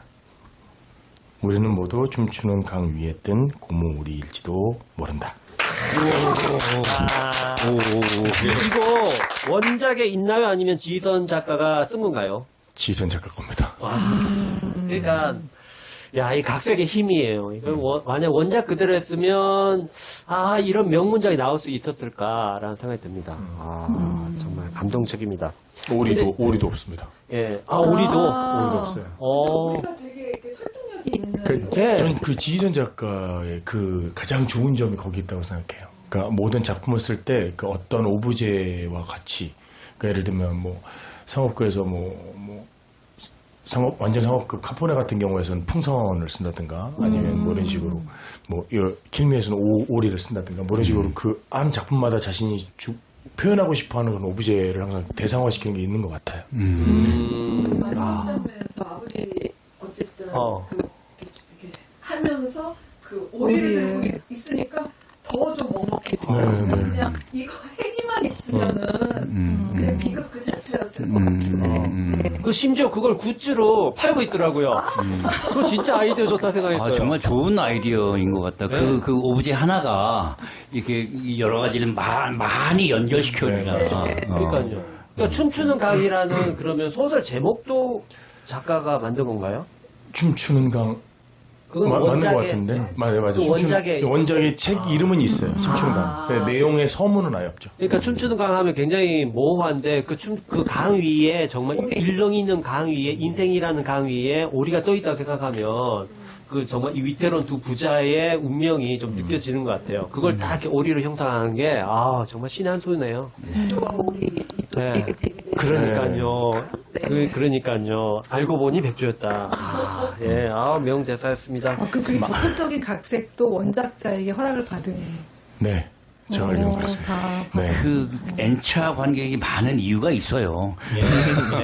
이렇게 관객들의 마음을 움직이는 어떤 여러 가지 장치들이 이렇게 섞여 있으면 N차 관객을 끌어들이게 되는 요인들이 되는 거죠. 그러면 저는 이런 공연을 자꾸 상업극 이렇게 호칭하는데 이거는 좀 호칭은 상업극이라는 용어 뜻을 바꾸거나 아니면 다른 용어를 붙이거나 해야 되지 않을까. 제작 방식이 이렇게 다르다고 누구는 순수 연극, 누구는 상업극 이렇게 규정 짓는 게 맞나라는 생각도 어떤 들어요. 단어로 규정되어 있는 게 지금은 없는데 저도 뭔가 새로운 방향의 새로운 규정을 해야 되지 않을까 하는 생각을 좀 하고 있습니다. 한 10년 전만 해도 연극 열전은 공공 지원 대상이 아니었어요.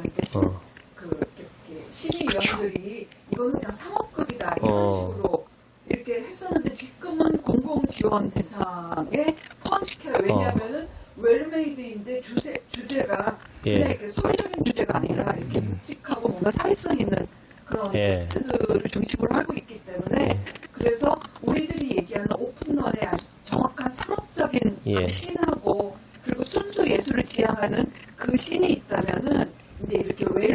이제 어떤 대중극 씬이 이제 좀 만들어지고 있는 것 같아요. 예. 네.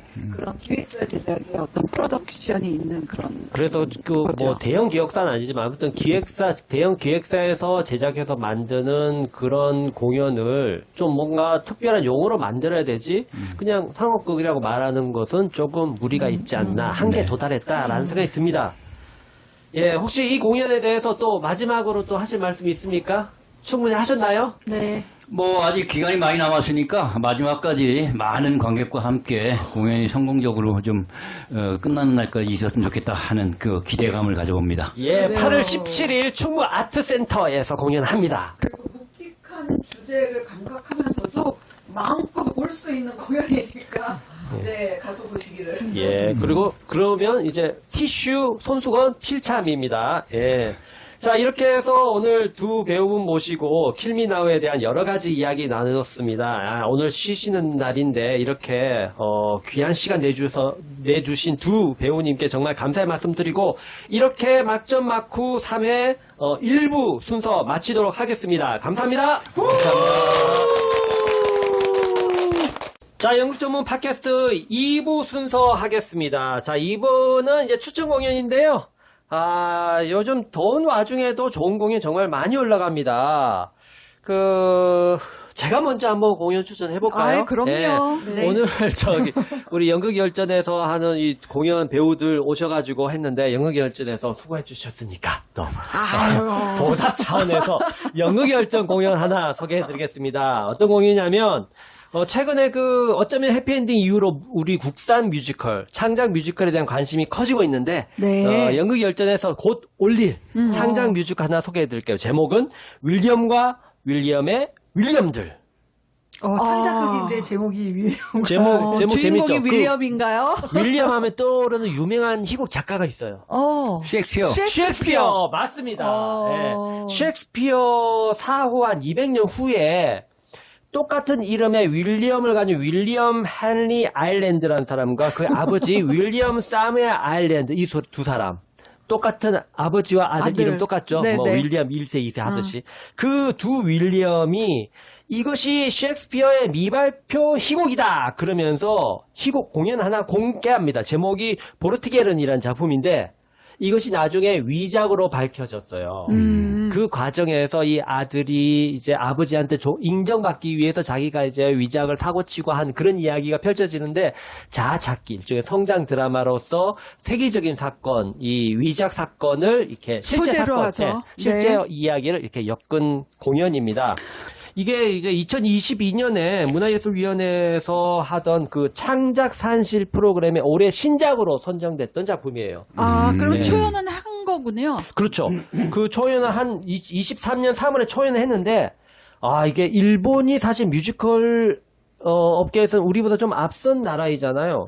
일본에서도 논 레플리카 라이선스 공연으로 초청한 적이 있는 일본도 인정한 공연입니다.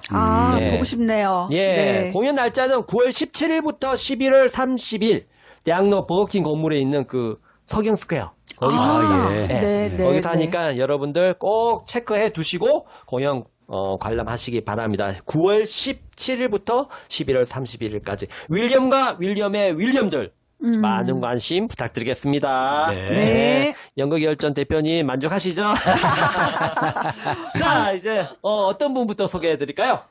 그럼 제가 먼저 할까요? 저는 이제 백센처럼 자세하게 내용을 소개하기는 좀 어렵고요. 왜냐면 아직 안 봤기 때문에. 오래간만에 이제 김광보 연출께서 이제 서울에서 작업하시는데요.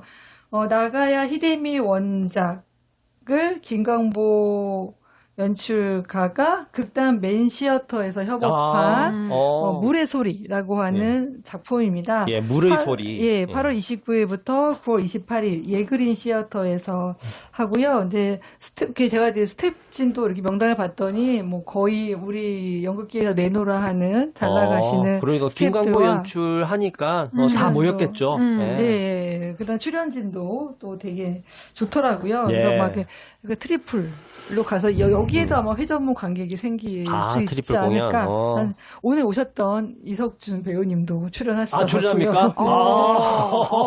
야, 우리가 끝판을 보네요. 홍보의 근데 여기 끝판. 오시면 완벽하게 홍보해드린다, 뭐 이거네요. 좋습니다. 우리 기획자들, 관심 있게 우리 방송을 들어주시기 바랍니다. 우리 소개 이렇게 확실하게 해주잖아요. 그 두 번째는 예. 그 이제 극단 마방진에서 마방진. 20주년, 20주년을 맞은 우리의 애정하는 마방진. 주니어 연출인 김의연 연출이 하는 어. 그 빌린 결혼인데요. 빌린의 괄호가 있습니다. 그래서 빌린 결혼이고요. 예. 류연웅 작가의 작품이네요. 예. 어디서 하냐? 연희예술극장에서 연희예술극장. 요즘에 어. 핫플레이스인 연희. 네, 신촌에 거기서는 있는 술을 극장입니다. 마시면서 관극이 가능한 아주 유일한 극장입니다. 좋네요. 네, 그 사람이 안주도 먹을 수 있나요? 무료예요. 안주도 무료요? 네. 좋습니다. 완전 사람들이 북적북적 하더라고요. 어, 연희동에서. 어. 그래서 8월 22일부터 8월 31일까지 하니까 네, 이따금 대학로를 벗어나서 젊은 창작진들의 작업을 보러 많이 찾아와 주시면 좋을 것 같습니다. 그 동네가 좋아요. 네, 좋아요. 네, 네. 그 동네가 좋아서 맛집도 한번 많고. 맛집도 많고 그 철길도 걷고 할 수 있어서 좋습니다. 데이트 코스로 채우겠네요. 아유, 네, 너무 좋습니다. 예. 네.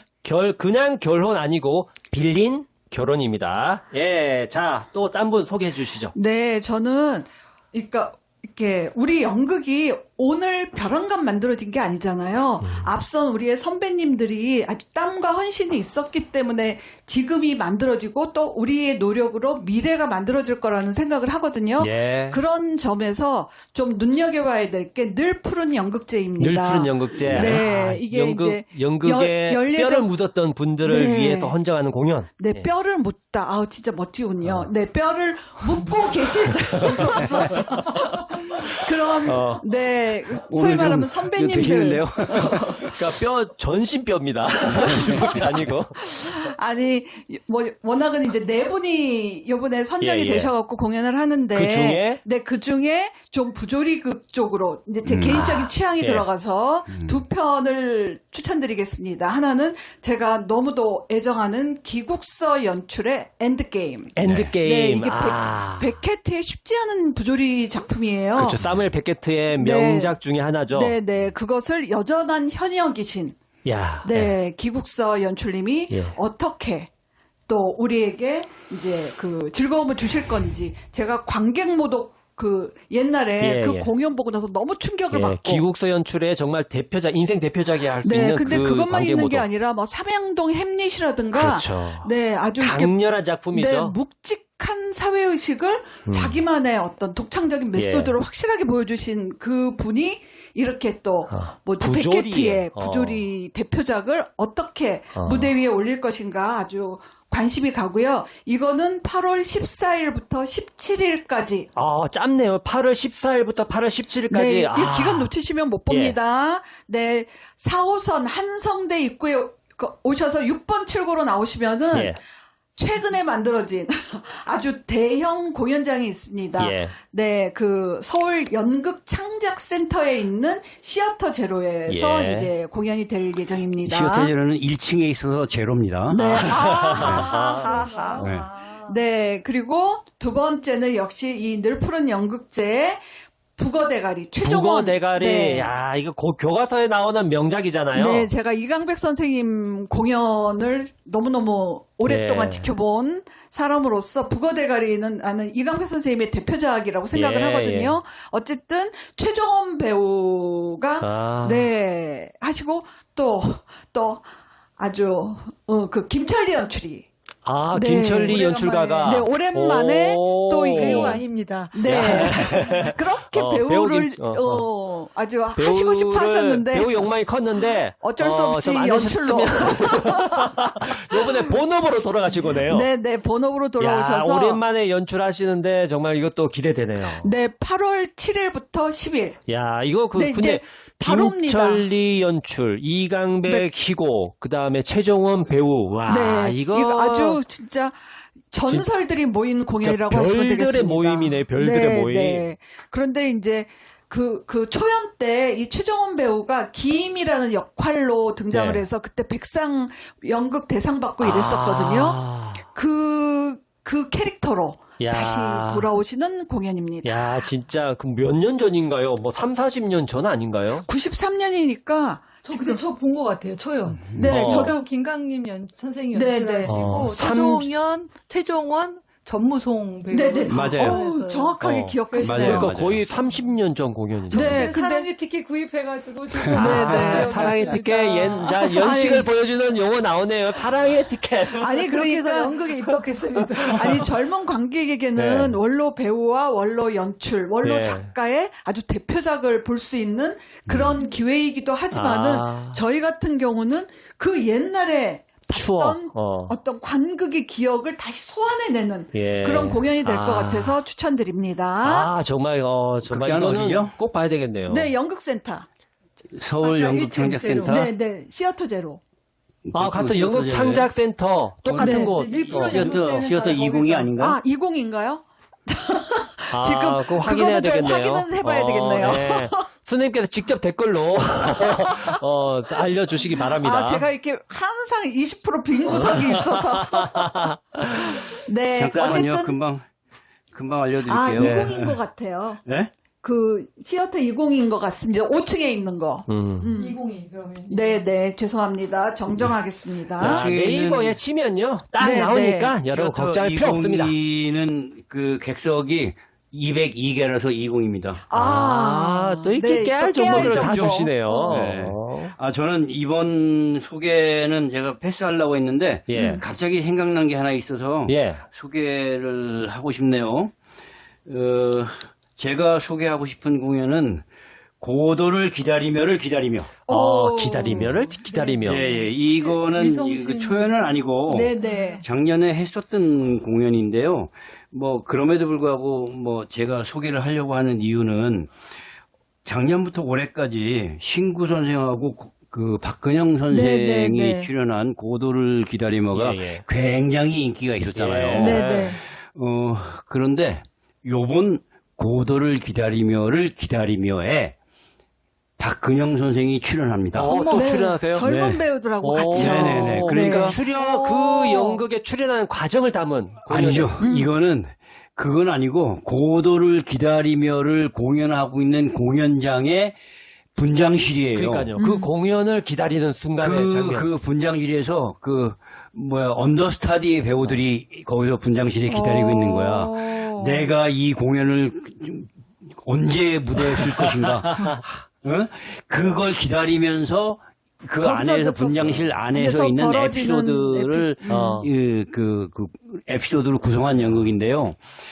얼마 전까지 고도를 기다리며에서 출연했던 연기를 하신 박근영 박근영 선생이 이제는 고도를 기다리며의 언더스타디를 하는 그 배우로 출연한다고 하니까 야, 과연 이 연극은 어떨 것인가 하는 그러니까- 궁금함이 갑자기 생겼어요. 그러니까 실제 박근영 선생님이 이야기잖아요, 결국. 그러니까 연극과 삶이 분리되지 않는 그렇죠. 공연이라고 할 수 있겠네요. 예. 이 연극은 9월 16일부터 깁니다.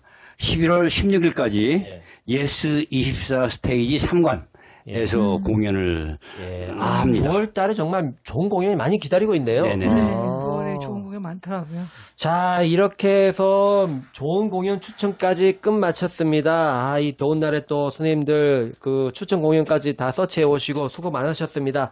자, 오늘 이렇게 해서 영정은 팟캐스트 막점 막후 3회 공연 끝마치게 되었습니다. 여러분 정말 수고하셨습니다. 정말 수고하셨고 여름 잘 나시기 바랍니다. 감사합니다.